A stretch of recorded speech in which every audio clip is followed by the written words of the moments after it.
I use Paramecium quite a bit. And what I do is, you can see, I just put it in mason jars. All this is water, dechlorinated tap water. And I put banana peels. Oh, I let them dry out and stick the banana peels in there with the Paramecium, and the Paramecium eats off that.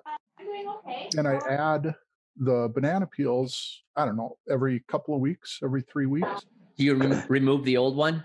Nope, I just shove them in there, because after a month and a half or so, I'll start a whole new culture. I'll pull a couple of ounces out, start a new mason jar with new banana peels in it, and throw the old away. And I do that just so it doesn't get, I don't know, old. I think somebody was talking once, I heard that if you let Paramecium go too long, you get undesirable undesirable critters in there, and you should restart them every once in a while. I think Mike Helwig mentioned that. And I got the starter culture from one of our members. That's one of our club members. Or you can buy them online. You've got the top of rubber band. And what's that cloth over top? Oh, all it is a paper towel. It's just a paper towel with so air can get in and out. And then you'll notice I have dates written on there, and that's so I can just keep track of when I put in either the last banana or the last time I actually started a new culture.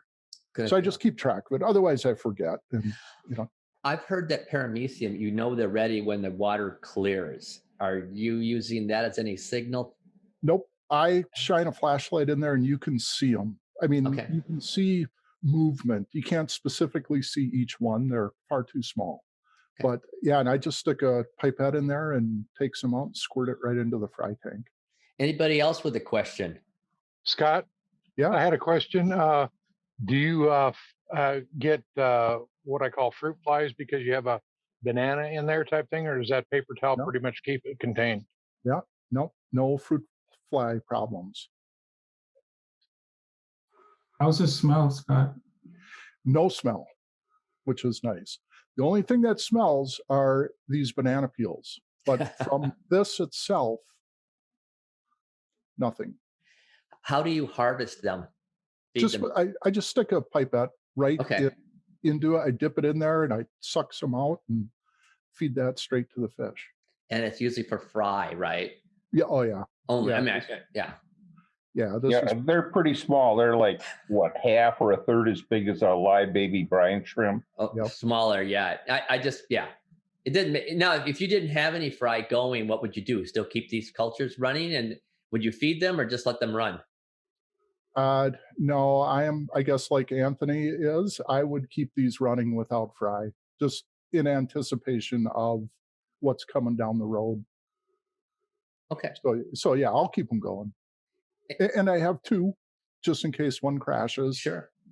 Just. Do you stagger them? I do.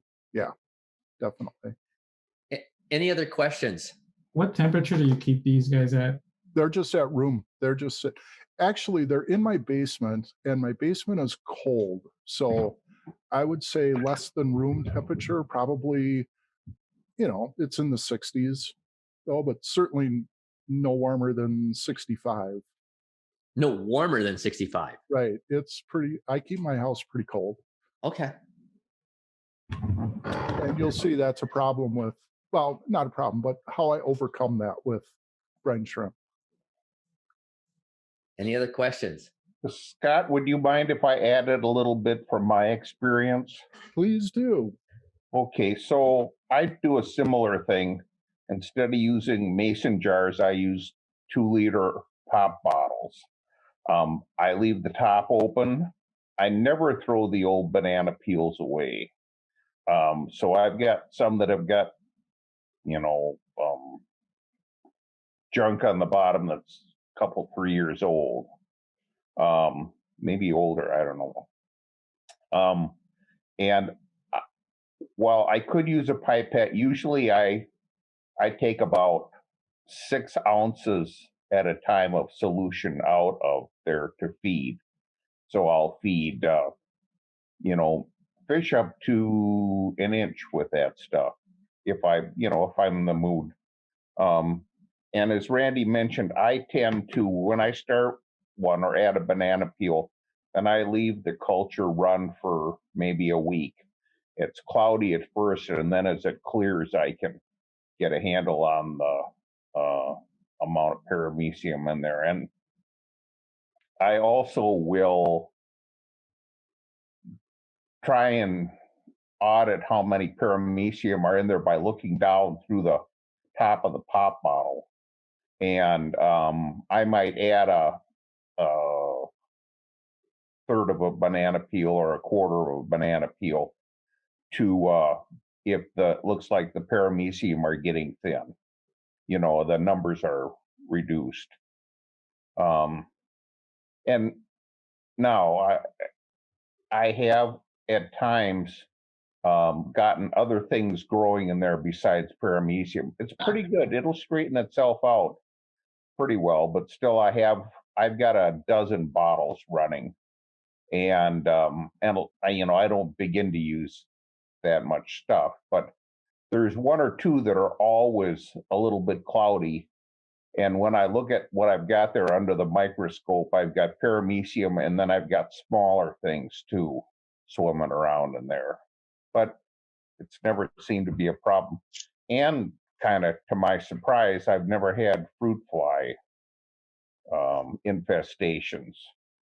But I don't know whether that's luck or I don't know. And I keep them down in the basement like Scott does, just sitting on the bar. Do you guys clean the banana peels before you put them in there, or? Nope, I don't. No, I just eat the banana, throw the peel off to the side, and let it dry out. I don't do anything to it. Tom, on your 2-liter bottles, do you cut like the top off where it starts tapering up for the mouth? Nope. So you actually just, how do you put the banana peel in that small little hole? I'm stronger than a banana peel. You just cram it in there. Okay. But when they're dry, they're kind of crunchy like a potato chip, kind of. Yeah. And I usually take the stem end off so that I don't have to deal with that. So I've got just peel, and it's when it dries, it thins out, and other than a bit of a sweet smell,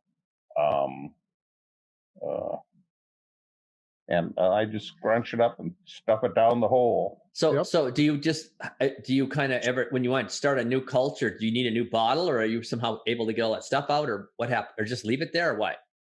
I just, I'll take 3 or 4 6-ounce cups off of this 2-liter bottle of, and then I've got a couple inches of ancient banana peel litter laying on the bottom, dissolved essentially, and above that liquid without banana peels. Well, when the liquid is running low, I'll just fill it up with more water and stick a quarter of a banana peel in there, and it restarts from the paramecium that are living in the water that was left in the jar. And you stagger them too, so you have multiple ones? It's not that elaborate. I have a dozen, and when I need to feed, I go with a flashlight, shine the light in the side and look down the hole and survey my dozen and pick out the one that looks like it's got the highest population.